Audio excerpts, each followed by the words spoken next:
The Forest of Whispering Wings. Once upon a time, nestled between velvet hills and glowing meadows, there lay a forest so ancient and quiet that even the wind softened its voice when it passed through. This was the Forest of Whispering Wings, a place where animals spoke in gentle tones, and moonlight shimmered like silver thread on the treetops. In the heart of the forest lived a young girl named Elara. She was not a princess, but the animals called her one anyway, for she treated every creature with kindness, from the tiniest beetle to the tallest stag. Elara had hair like midnight silk and a voice as soft as moss after rain.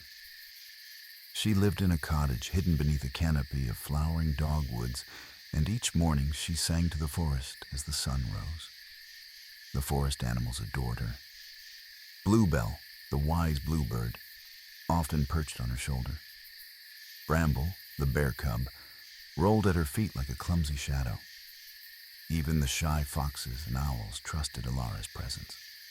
But despite all her friends, something in her heart felt incomplete, like a melody missing its final note.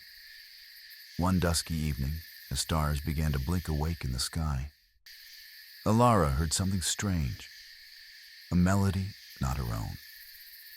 It floated on the breeze like a secret, calling her toward the deeper woods, where even she had never dared wander. Without hesitation, Elara lit a small lantern and followed the music. Bluebell fluttered above her. Bramble trotted behind, his nose twitching with curiosity. They walked until the trees grew older and closer together, until time itself seemed to hush. In a glade glowing with fireflies, they found it, a silver fawn with wings as delicate as spider silk, lying tangled in a thorny vine. "Oh," Elara gasped, kneeling gently beside the creature. "You're hurt." The fawn's eyes sparkled like dewdrops. "I am Leora, guardian of dreams," she whispered. "I flew too low and was caught." Elara didn't ask questions. She reached into her basket for clover salve and began to tend the fawn's wounds. Bluebell hummed a soft tune, and Bramble lay beside them like a living shield. As she worked, Leora spoke. "This forest has grown quiet, too quiet. The dream tree has not bloomed in many moons. Without its blossoms, dreams will fade, and so will the peace in this land." Elara looked up. "How can we help it bloom?" "The tree sleeps because it feels forgotten," Leora said. "But if you bring it a gift of true kindness, it will remember and awaken." Without another word, Elara gathered her forest friends. The foxes brought feathers, the rabbits wildflowers, the owls offered lullabies in ancient tongues. Even the wind carried soft notes of Elara's morning songs.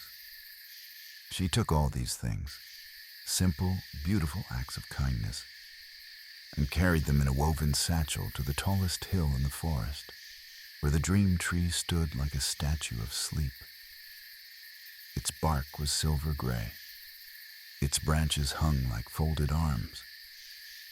But when Elara laid the gifts beneath it and sang a lullaby of her own making, the tree shivered.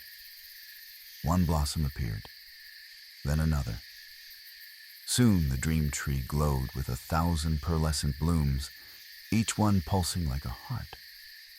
A breeze stirred. The stars blinked faster as if excited. And from the forest floor to the furthest treetops, a hum of life returned. The animals danced.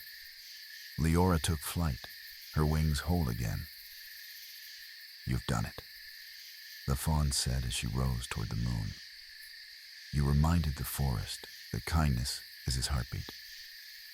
Elara smiled, the melody in her heart finally complete. From that day on, the dream tree bloomed every spring, and dreams never faded in the Forest of Whispering Wings. Elara became not just its friend, but its keeper.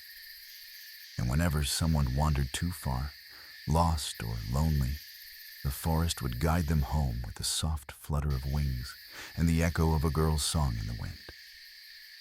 And so, the forest slept in peace, and so shall you.